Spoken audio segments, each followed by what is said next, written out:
This is a quick presentation on the narrative structure of Rudyard Kipling's short story, The Man Who Would Be King. Let's begin by asking the question, what is narrative structure? Narrative structure, quite simply, is the order of the episodes that you use to tell a story. Traditionally, fairy tales have started by saying, once upon a time, and they end, and they all live happily ever after.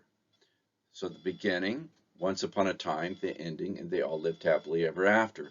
Between the opening and closing, a storyteller usually offers exposition, which explains who the characters are, what the setting is, and how they all relate.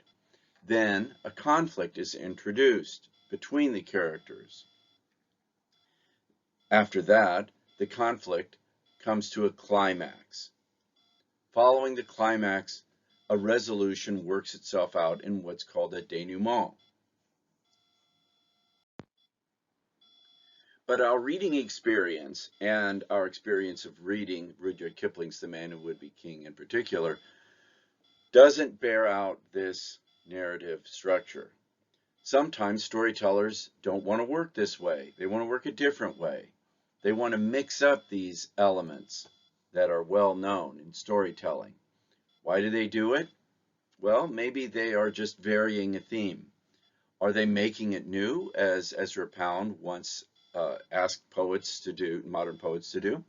Or are they creating new mysteries so that we can continue to enjoy reading and not feel like we've already read every story that's possible? In any case, when we do look at Rudyard Kipling's paragraph 1, we see that he has chosen to mix up narrative structure, and it befuddles us, at least for the moment. Here's a rough diagram of the narrative structure of the story, at least up to the point where the narrator no longer has access to the events that Peachy and Daniel experience. So the narrator relies on Peachy's narrative, a story within a story, to tell us the story. So the narrative structure becomes a little bit more complicated because you have a story embedded within the story that's being told to us. So I'm highlighting the idea of plot here, which is the series of episodes which our narrator tells us. We have to be alert to the limits of his perception, though. What can he possibly know because he's seen it? If he hasn't seen it with his own eyes, where does he get the information that he relays to us? Is it hearsay? Is it dependable? Would we accept it in the way that he accepts it?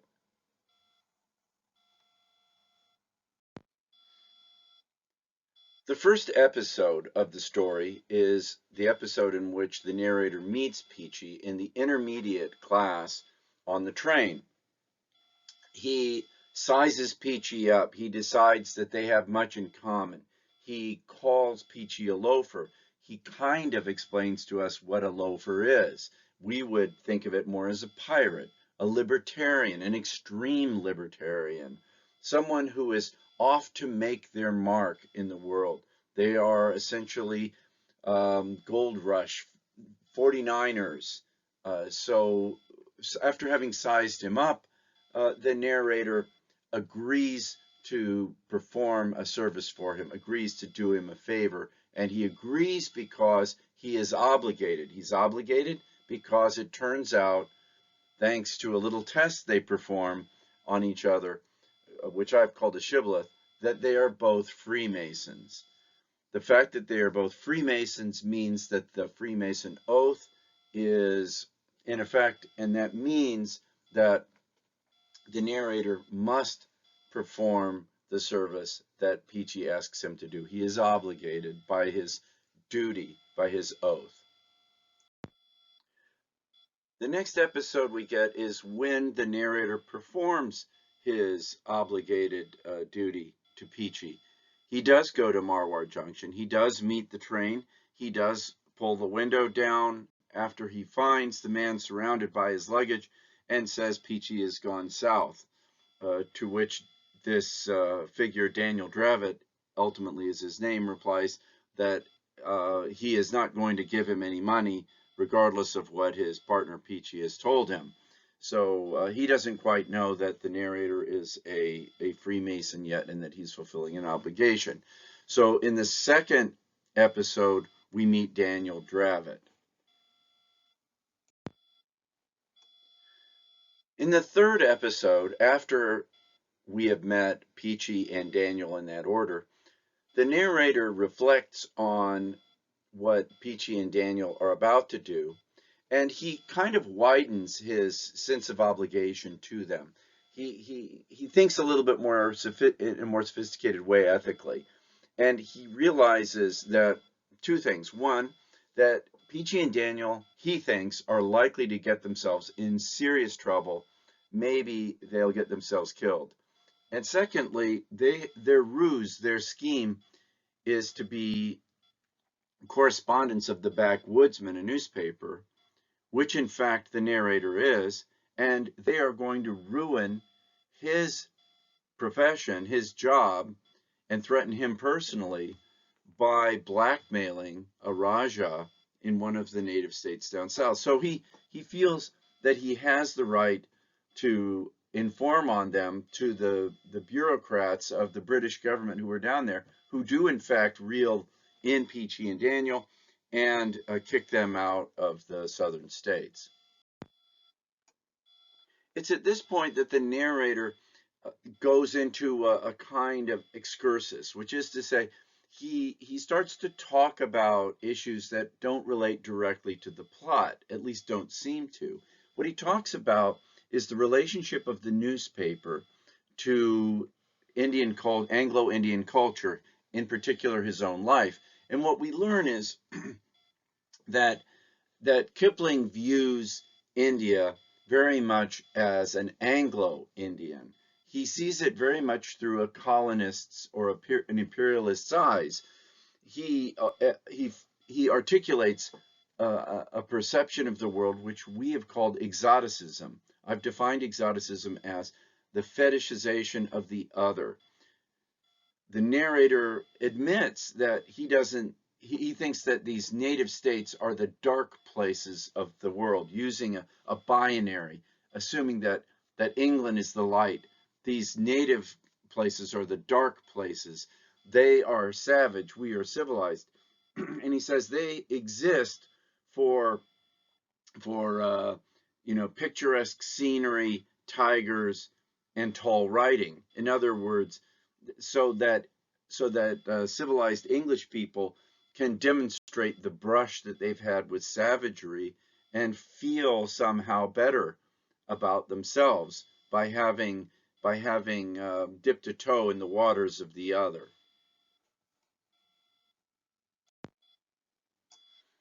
The next episode is the ultimate fear of any informant, which is that the victims of your information, your informing, actually reappear.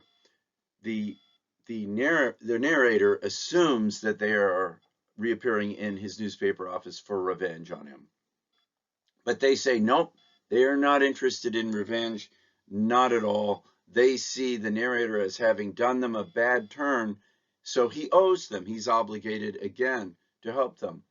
How do they expect the narrator to help them? Well, it is a newspaper office. It does have reference works and maps and atlases, encyclopedia, and so they ask for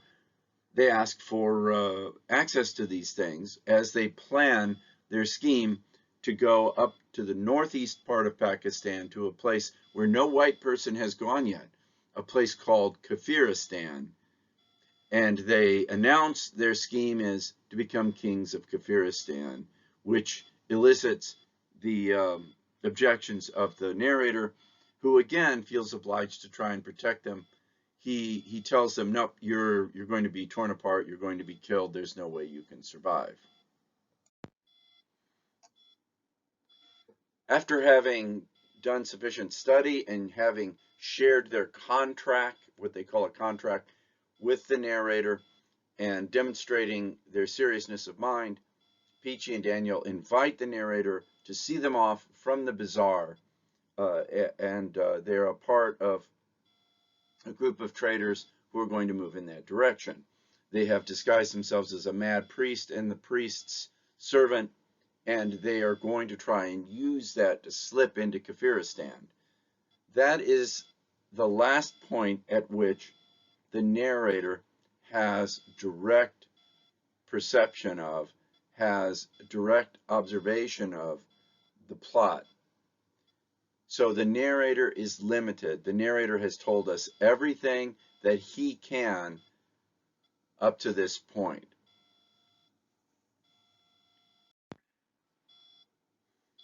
The narrator alerts us to the fact that time passes. It's been about 3 years, and then a strange figure who appears very beat down and very old shuffles into his office, sits down, demands a drink, and proposes to tell the narrator a story. The figure gets very frustrated with the narrator because the narrator doesn't recognize him until the narrator sees the eyebrows. The eyebrows are the sign of identity, and the narrator recognizes all of a sudden that it is in fact Peachy Carnahan, and the story is now going to have a new narrator, and that narrator is Peachy. What we get is the narrator's retelling of the story that Peachy has told him. So you have a story within a story at this point. When Peachy finishes up his tale, in which Daniel is executed by the destruction of the rope bridge, which allows him to tumble hundreds of feet to his death, and Peachy is, he says, crucified between pine trees, although he doesn't die miraculously. The miracle inspires the Kafiristanis to turn him loose, at which point he decides that he is duty bound, he is obligated to tell the story to someone who can make sense of it, and so he stays alive long enough to make the trek back to India and meet our narrator, to whom he can tell this story and complete his mission, at least the mission that he has given himself. So the narrator has heard the story, Peachy has fulfilled his mission, but the big question is this: can the narrator believe this story? Because he's a journalist, he doesn't have firsthand evidence. This is all hearsay. So the narrator has to determine the truth of the story and whether or not it is worthy to be relayed on to us, the readers of the text. The question is, how does the narrator test the story? And the test is this: does Peachy have any object that will substantiate his evidence, his claims, serve as evidence? Peachy knows this and has actually taken the trouble to gather up this evidence. And so he opens a little bag that's around his belt, and he pulls out the head of Daniel Dravot with the gold crown on his head. So the question becomes, how do we know this is Daniel Dravot? Here signs operate again. This head, this shrunken head in which the skin has all melted off during the course of time, still has the red beard that demonstrated the identity of Daniel Dravot. So the red beard becomes the sign of Daniel Dravot's identity in the same way that the eyebrows were the sign of the identity of Peachy Carnahan. The narrator decides to invest truth and worthiness in the story. The story being completed, Peachy wanders out of the office. The narrator tries to get him help, but what we find out is that Peachy passes away pretty soon after, because he wanders around in the midday sun without a hat on, without a covering on his head, gets sunstroke and dies. So we are left to wonder, did Peachy, after he had fulfilled his mission of passing his story on to a reliable storyteller, did he decide that he didn't need to live anymore and allow himself to be taken to pass away? And that's where the narrator leaves us.